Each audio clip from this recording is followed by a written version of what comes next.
வணக்கம் நிகிதா.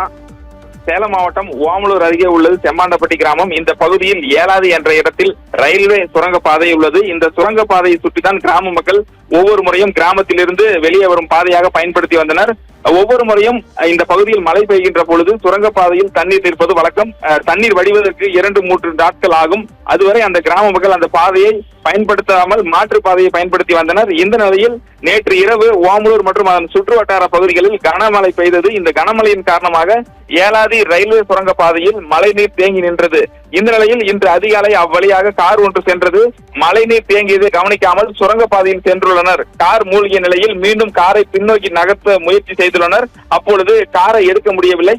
கார் தண்ணீரில் மூழ்கிய நிலையில் காரில் இருந்த கணவன் மனைவி தண்ணீரில் மூழ்கி உயிரிழந்தனர். தொடர்ந்து தகவல் அறிந்து அந்த பகுதிக்கு வந்த கிராம மக்கள் மற்றும் தீயணைப்பு துறையினர் சுமார் 1 மணி நேரம் போராடி காரை வெளியெடுத்தனர். அந்த காரில் கணவன் மனைவி இருவரும் உயிரிழந்த நிலையில் மீட்கப்பட்டனர்.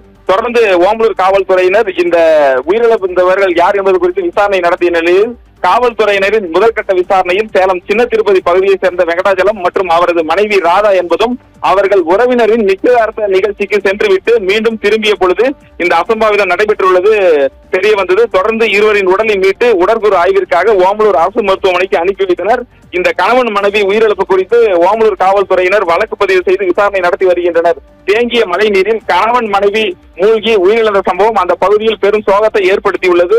தொடர்ந்து அந்த பகுதியில் ஏராளமான கிராம மக்களும் குவிந்து வருகின்றனர். அதாவது இந்த மழை நீர் தேங்குவதை தவிர்க்க வேண்டும் என அந்த பகுதி மக்கள் பல முறை ரயில்வே நிர்வாகத்திற்கு கோரிக்கை வைத்தும் ரயில்வே நிர்வாகம் எந்த ஒரு நடவடிக்கையும் எடுக்காததுதான் இந்த உயிரிழப்புக்கு காரணம் என அந்த கிராம மக்கள் குற்றச்சாட்டு தெரிவித்து வருகின்றனர். நிகிதா.